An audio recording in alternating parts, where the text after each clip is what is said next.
Welcome aboard, Longevity Nation. Dr. Peter Glidden here, your steadfast advocate for health.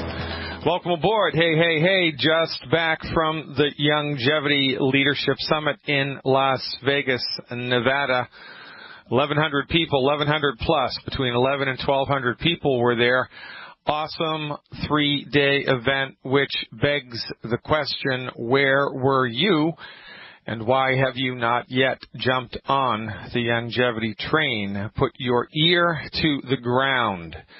You can hear the moans of suffering humanity. Put your ear to the ground, and you can hear people suffering needlessly. Chronic diseases are escalating in biblical proportions. Alzheimer's, autism, arthritis, obesity, type 2 diabetes. Chronic diseases are rising rapidly. And there's only one reason why chronic diseases are rising rapidly. It's because your MD does not know how to help you deal with, fix, nor cure a chronic disease. They are the wrong dog for the hunt. But because of the medical monopoly which they exist inside of, they are the only dog for the hunt. And so while we have been under their protection, while we have given ourselves over to their leadership, to their stewardship, our health has failed, and it has failed us miserably. Leading cause of death in the United States, MD-directed medical therapeutics. Leading cause of bankruptcy in the United States, MD-directed medical therapeutics. In a perfect world, it would be illegal for MDs to treat chronic disease. It's illegal for chiropractors to do open heart surgery, because that's not their thing.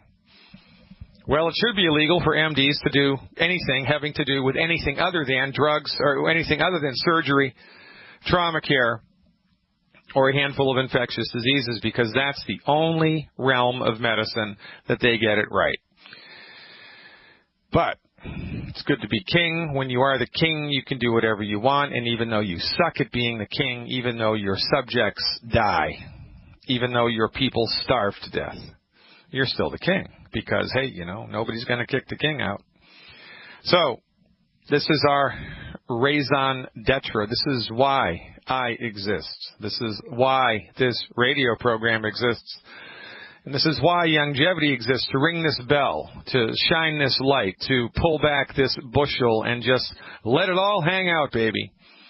Your MD does not know what's best for you. They only know what they've been trained in, and what they've been trained in sucks when it comes to the consideration, the treatment, even understanding the pathogenesis of chronic disease. Your medical doctor is, in fact, the wrong dog for the hunt. Longevity is the right dog for this hunt, because longevity brings to the marketplace a boilerplate foundation, medical nutrition, health recovery strategies for the masses. This is a very, very good place to start.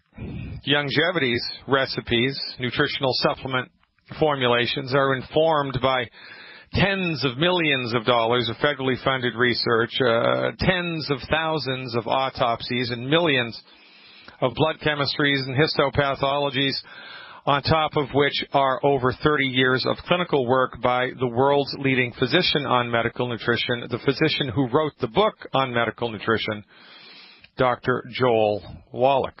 So if you're up against a hard health condition, if your health is failing, if your energy is failing, if your knees are failing, if your kidneys are failing, if your blood sugar is failing, if you can't think straight, if your energy's gone out the window, you don't have a bad gene. You have a bad doctor. And it's time that you abandoned what does not work. Look, the human body, it is remarkable how much abuse the human body can take and still maintain life. If you're a homeless, alcoholic, drug addict, you can make it to your mid-50s. You can make it to your mid-50s. That's the average age of death of homeless people here in the United States. It's probably different in different countries of the world. But the point here is that the human body can take a significant amount of pain and suffering and just degradation, deprivation, and stay alive. Imagine what can happen when you give the body its due. And this is our message. Give your body the raw materials, the essential nutrients that it needs, the stuff that is essential for your body to function optimally, Stop consuming food that's gumming up the works and get the heck out of the way and let the body get the job done. You stick around with us, you'll hear testimonials that will, in fact, bring you to tears, and that which will then, hopefully, fill you with righteous indignation so that you can stand up and draw a line and say, you know what? I am sick and tired of my brother and my sister and my father and my mother dying needlessly under the protection of the king. The king sucks. I'm firing the king. I'm moving on, finding somebody else who is better suited to the job. Longevity Nation to the rescue. If you're watching the video stream on YouTube, please join the live worldwide live chat. Go to thedrgliddenshow.tv, thedrgliddenshow.tv. I say worldwide, and I mean it. We have a very special guest today. I'm going to introduce him right now, and we're going to be talking to this guest for the rest of this hour. Please hold your phone calls, or you can stay in the queue. I'm not going to answer questions today until the beginning of the second hour. It is my great privilege, quite frankly, to introduce to you my next guest, Clive DeCarl. Clive DeCarl from the United Kingdom is a leader in the field of optimal health and mental performance for over 20 years. He's dedicated himself to the pursuit of mental and physical performance optimization, providing cutting-edge dietary consultations and enabling thousands of clients to reverse the signs of illness and regain optimal health. Clive's passion for doing all this through natural means was triggered initially by a major health crisis in 1986, as it is for most of us. A healthy man of 33, Clive was prescribed a course of antibiotics by his doctor, his MD, for a skin condition which left him hospitalized with type 1 diabetes and advanced rheumatoid arthritis with no hope of cure. So he goes in with the skin condition, the MDs give him antibiotics, and then he develops type 1 diabetes and rheumatoid arthritis after that. And of course, there can't be any relationship between the two. No. Sometimes where there's fire, there's no smoke, right? Sometimes. With the doctors unable to help, Clive sought out a cure for himself using nutrition, and within 1 year he had completely reversed the arthritis. He's an advisor on natural health, a health advocate and speaker. He also has interviewed many world experts on health. Clive really is kind of the United Kingdom equivalent of me, except he has a lot more traction, a lot more interview experience with the leading luminaries around the world in holistic health.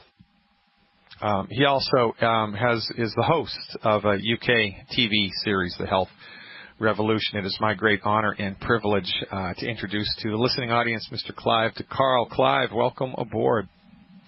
Well, thank you so much, Peter. That was ever so kind of you to say that. Well, welcome aboard, Carl. So now you're in the UK, right? Exactly. And a little while ago, I think if we were discussing on the phone correctly, you told me that you were at an Ebola conference. Can you tell us where that was and what your take-home message from that experience was all about? Well, I'm part of an organization called the World Transition Trust, and the idea of the trust is to show governments around the world that there are alternative ways to pretty much everything, particularly where it comes to health and also agriculture. And so along with several other people in the health field, including Patrick Holford, who was the chap who actually cured me 28 years ago, we presented to the government of the Sierra Leone, and pretty much everybody there was in agreement that the answer, if there is one, to Ebola, and of course nobody really knows because Ebola's been so rare that nobody's had the chance to try anything out. But if anything were to work, and of course I think the American government has now made it illegal to even suggest that anything natural might work for Ebola, but the panel was agreed that the most likely thing to work would be vitamin C in very, very high doses, because as you, Peter, will know, and I expect many of your listeners will also know, back in around the 1960s, the world of vitamins was rocked by the work of people like Dr. Frederick Klenner in particular, and later Linus Pauling. But Dr. Klenner showed clinically that high doses of vitamin C, and I really am talking high doses, you're looking at perhaps 200 grams, that's almost a pound in weight of vitamin C given intravenously every 24 hours, was reversing every infectious disease, including even the incredibly difficult ones like polio.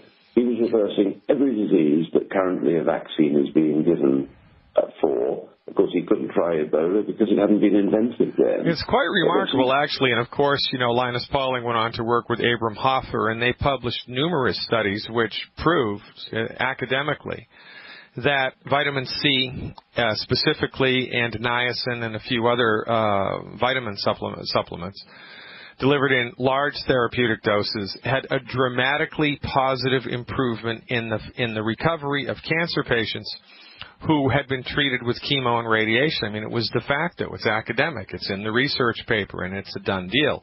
Which begs the question, of course, well, if with the conventional medical doctors it's all about the science, baby, and it's all about research this and double-blind that, well, why isn't every cancer doctor in the world now augmenting what they do with chemo and radiation and whatever other barbaric therapeutics they bring to bear with vitamin C? Because they don't pay attention to the literature. They have a lot of kind of intellectual inertia. And quite frankly, in my opinion, there's also a lot of professional and personal cowardice going on here, because it is the rare individual who is willing to step outside of the box, stand up, and be counted. Clive, we're up against the hard break. Stick around. So much more to come, ladies and gentlemen. I am Dr. Peter Glidden, your steadfast advocate for health, and this is the Dr. Glidden Show. Stick around. Welcome back, everybody. Dr. Peter Glidden here, your steadfast advocate for health. Please join the live stream, the Dr. Glidden Show. And .tv, my guest for the full first hour, Clive DeCarl from the United Kingdom, who is fresh back from an Ebola conference and is telling us about the recommended therapeutic intervention of large doses of intravenous vitamin C. Very, very interesting, Clive. What about colloidal silver? Was colloidal silver mentioned at all? Well, colloidal silver was second on the list of potentials, and of course, as I expect again you'll know, colloidal silver has very much been in the news because of Rima Leibau being stopped from selling her colloidal silver product. What she did is she's been quite a loud advocate of colloidal silver, and she sent her product, she makes it, to the Nigerian government as a gift, saying, here are a few hundred bottles of colloidal silver. If people get Ebola, feel free to try this on them. And they were all set to do that until the American government leaned on them, and they were forced to send it back again, because, of course, you can't patent colloidal silver unless you're the American government, of course, and then you are allowed to patent it.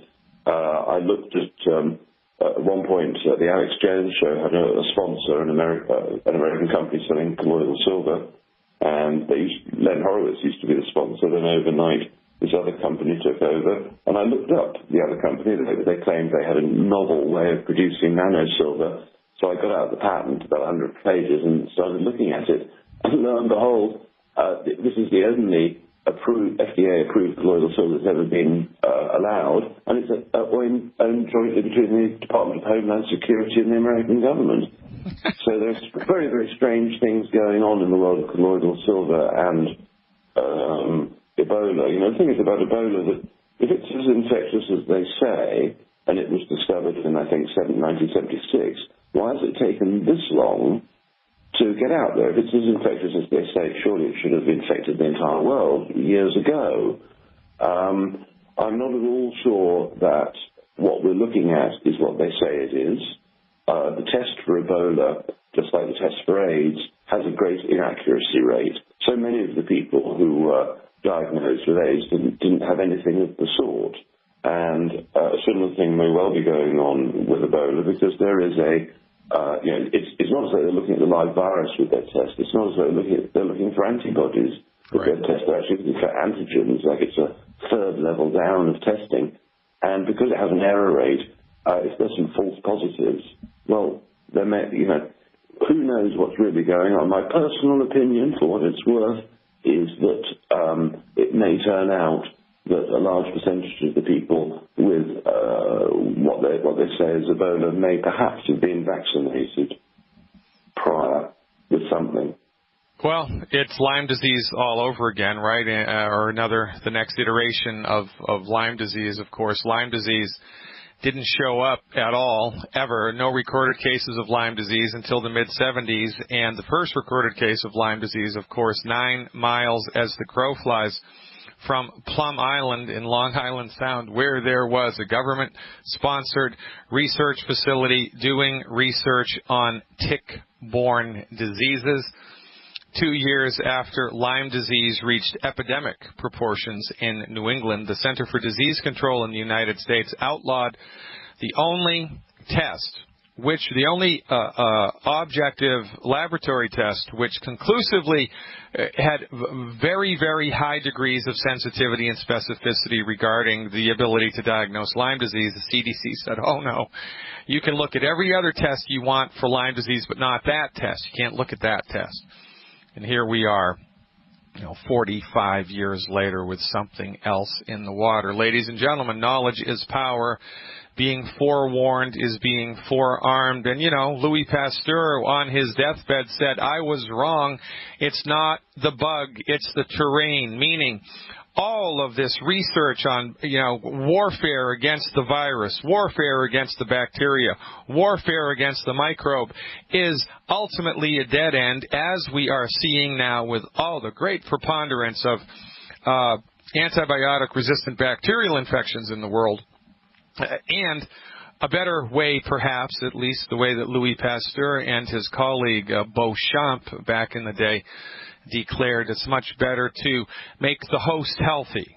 Because when the human body is healthy, when the immune system is healthy, and the endocrine system is healthy, and everything is healthy, it is much more difficult for a noxious organism to get inside the body, maintain a foothold, and then develop net negative effects. Feed the body, ladies and gentlemen. Give your body the stuff that it needs to optimize its structure and function.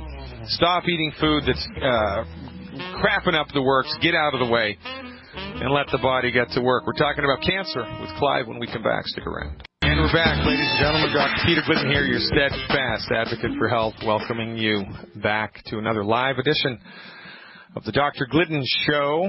Check out the live stream, the drgliddenshow.tv. And remember, if you like what we're talking about, you want to learn more, and you're listening on a terrestrial radio station, then get in touch with the phone number that your radio station gives out during the commercial breaks. If someone in your life recommended that you check this radio program out and you want to learn more, get with them to learn more, because that's their job. We're building a grassroots coalition of the informed here by supporting a worldwide coalition of human beings just like you who have independent longevity businesses and are pounding the pavement, telling everybody in the world about the possibilities, the unheralded possibilities built into science-based, clinically verified health recovery strategies, the intention of which are to support and promote your body's ability to optimize its structure and function. And if you heard about me all by yourself, you want to learn more, the number to call, 855-347-3696. That's 855-347-3696. Let's go back and talk to Clive Carl from the UK. So, Clive, welcome back. Now, we were talking before the show started today about some very interesting stuff done with cancer. Bring my listening audience up to speed.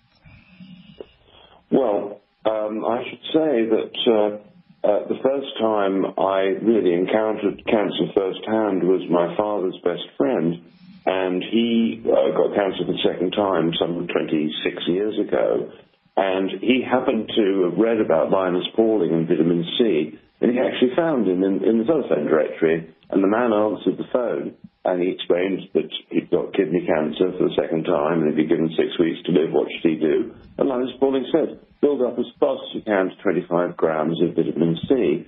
And 6 weeks later, he was on his way to the doctor's office, or about 4 weeks later, rather, when 6 guys, and he was in New York, 6 guys tried to mug him.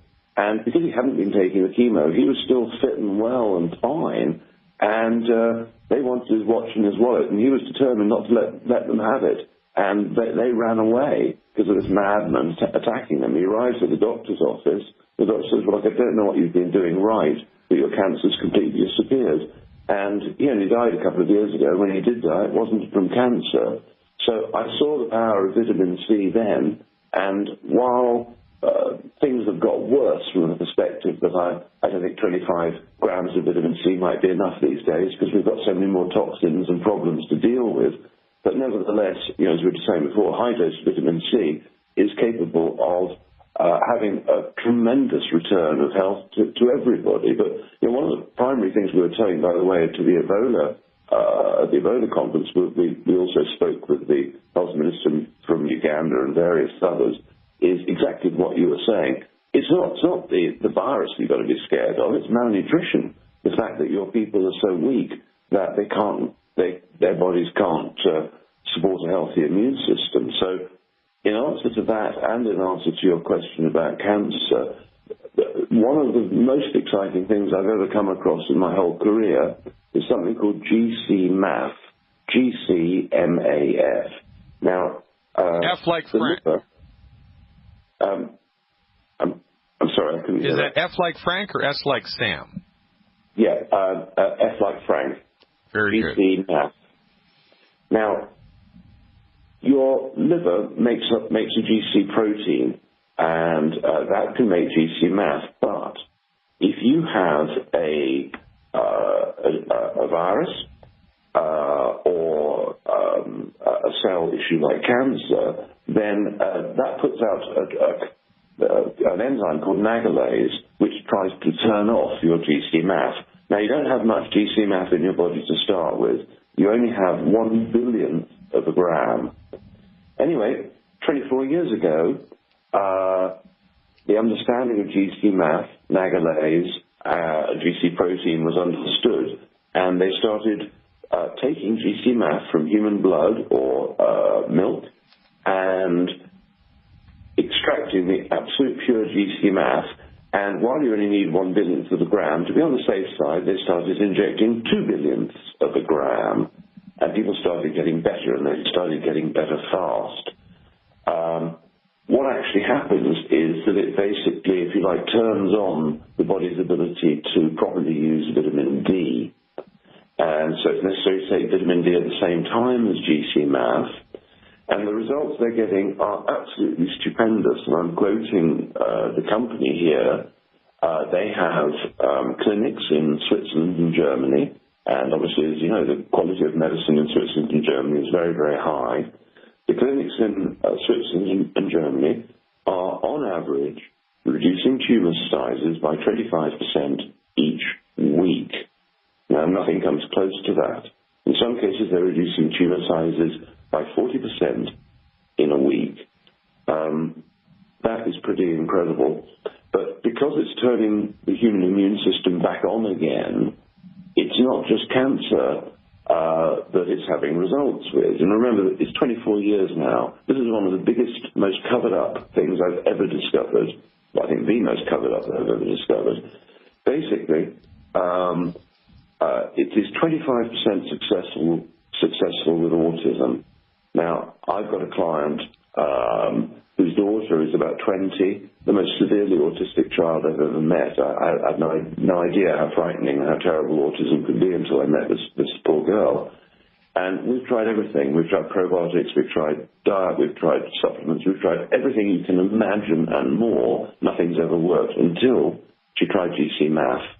And in 20 years, the first thing that has reversed her autism, and it's having positive effect on about 85% of autistic children. It's 50% or more successful with chronic herpes, acne, chronic cirrhosis of the liver, It's having positive effects on kidney disease, colitis, Crohn's, fibromyalgia, hepatitis, herpes, ME, osteoporosis, and I could go on, a whole host of things. It's having an effect halting deterioration on Parkinson's and MS, ALS, dementia. It's really very, very surprising what it can do. Now, is it a prescriptive agent? Is it only available in a medical clinic? Is it only available through a doctor's prescription, or how is it dispensed, and what's the deal? It's made here in the UK. It can't be sold from the UK because the laws are too restrictive, so it's sold outside of the UK. It can be administered at home yourself. In very serious cases, if somebody's got the money, we would recommend that you go to one of the clinics because it's a properly medically staffed clinic, and for serious cases, obviously that would be preferable. However, many people, the majority of course, are treating themselves at home, and it can be administered in various different ways. If somebody, for instance, had Crohn's or colitis, some sort of bowel-related, a suppository might be the best way to utilize it. If they had a lung issue, nebulizing it, breathing it in through the lungs might be the most appropriate. In other cases, intramuscular injection might be the best way to do it. There are about 5 different ways that you can apply GC-MAF. It can also, there's also a special blend mixed with a very, very powerful probiotic, as the two can work particularly well, obviously, particularly with the sort of the bowel issues. If anybody is interested in this and are interested in finding out more about it, where it can be obtained from, if they wanted to email me, or email rather, info at thesolutionsclinic.com. That's info at thesolutionsclinic.com. They will get back to you and tell you exactly how to go about ordering it. And depending on what the issue is either cheap or expensive. If autism is the issue, with children, thankfully, it's incredibly cheap because it turns out they don't need very much.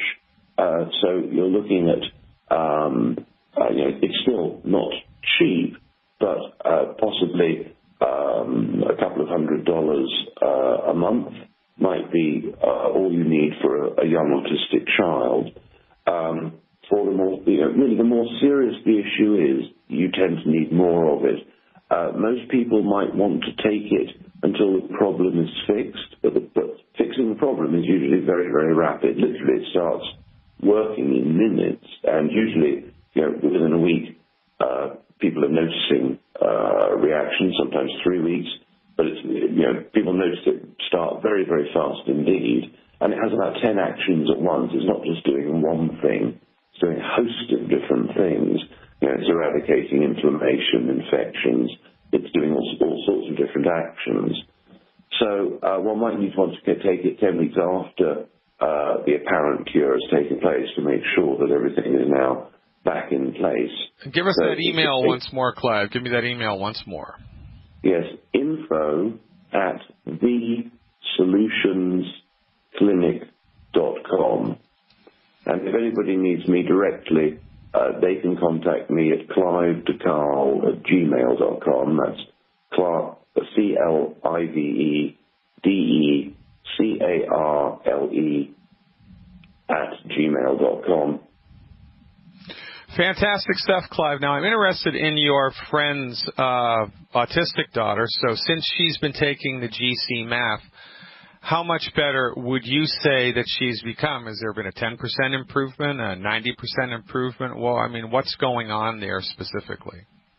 Well, actually, I haven't spoken to her recently, so I can't give you a result on that. But on average, 15% of the autistic children just react very swiftly and are totally out of autism. 25%, it seems to be taking longer, but they seem to be very close to being out. and then there are about 15% who don't seem to respond at all. But with some of the other issues that it addresses, the response rate is much better. Let's look at stage 4, because this is just outrageous. With stage 4, they seem to be getting health back to about 80% of the people they've tried in the Swiss and German clinics so far. Now, if we assume that out of 100%, let's say 10% of those, maybe their time is up. They're old. If they don't die of that, they're going to die of something else. Then there's a percentage of the people who actually want to die. They don't want to live, like to be miserable or whatever.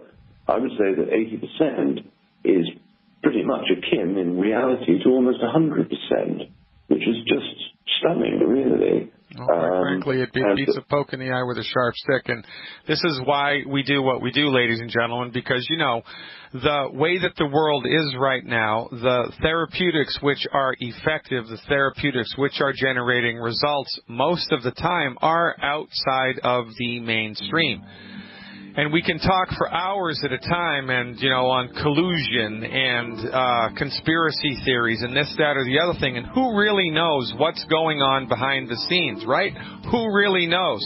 What we do know is there are therapeutics right now being delivered in clinics directed by physicians which are producing remarkable results which you know nothing about. This is why we exist. Back with Mr. DeCarl after these minutes. Ladies and gentlemen, Dr. Peter Glidden here, steadfast advocate for health. Welcome back. Talking with Clive DeCarl from the UK about some really interesting stuff.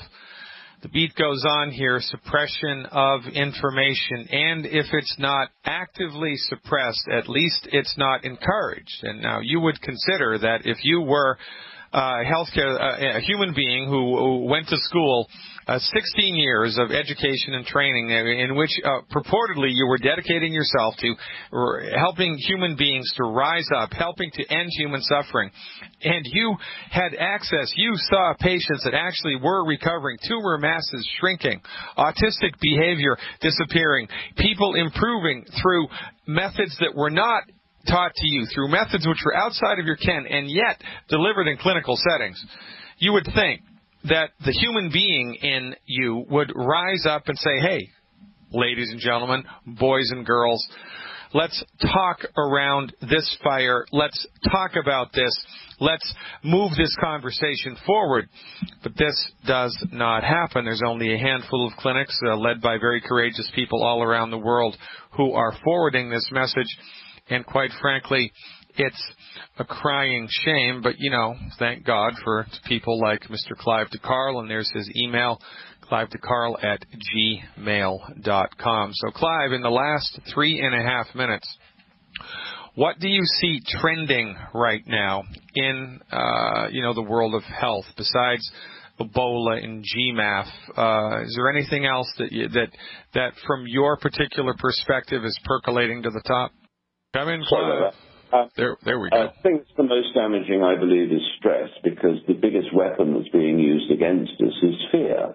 A good example is that people who've been diagnosed with cancer, even though the diagnosis may turn out at the end of the week to be wrong, in the week after the diagnosis of cancer, they have 25 times more likelihood of dying of a heart attack.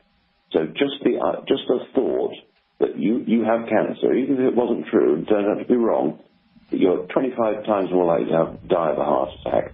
So, when stress hits us, it triples our need for vitamin C. It triples our need for magnesium. So in a stressful situation, it really is important, I believe, to not only take, for instance, all the longevity products, but to supplement additionally with magnesium. And I like the magnesium spray, the magnesium chloride spray, and rub it on the skin.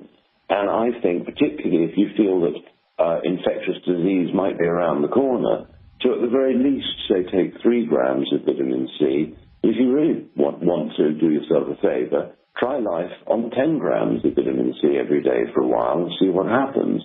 I would say, let's say you've got eyesight issues, 10 grams of vitamin C might really make a change to your vision. You might go back to the optometrist and get a very pleasant surprise, particularly if you're eating fresh fruits and vegetables with a lot of vitamin A. One of the other things I'd like to just very briefly discuss from a skin cancer perspective, of course it's not the sunshine, it's burning that's the problem. There is two types of aubergine, so a regular type of aubergine and another one called the devil's apple. And there's a product, a cream called BEC5, otherwise known as Curaderm. In Europe now, I believe 85,000 people have tried it, and I think you'll find that every one of them now has perfect skin. So this is that is with basal cell and squamous cell. And that's an extract of eggplant. Yeah, eggplant. I'm sorry, of course, over there you call aubergines eggplant. Yeah, eggplant. And so, 96% of skin cancers aren't melanoma, and with all those, it's restoring the skin condition to normal. Seems massively good. One of the others I like is a product called Can-C, C-A-N, and then the letter C, which is basically an eye drop using acetyl L-carnosine, and 80% of cataracts are reversing. I love that stuff. That's one of my favorite add-on products. I wish we had more time. Carl, I'm going to bring you back later on in the month, later on in the year. I'd love it if you could be a regular guest. Your information really is awesome. Thanks for everything that you do in your life and in the world. It's because of people like you that there remains a glimmer of hope. Ladies and gentlemen, I'll be back taking your calls at 6 after the hour. Don't even think about touching that dial.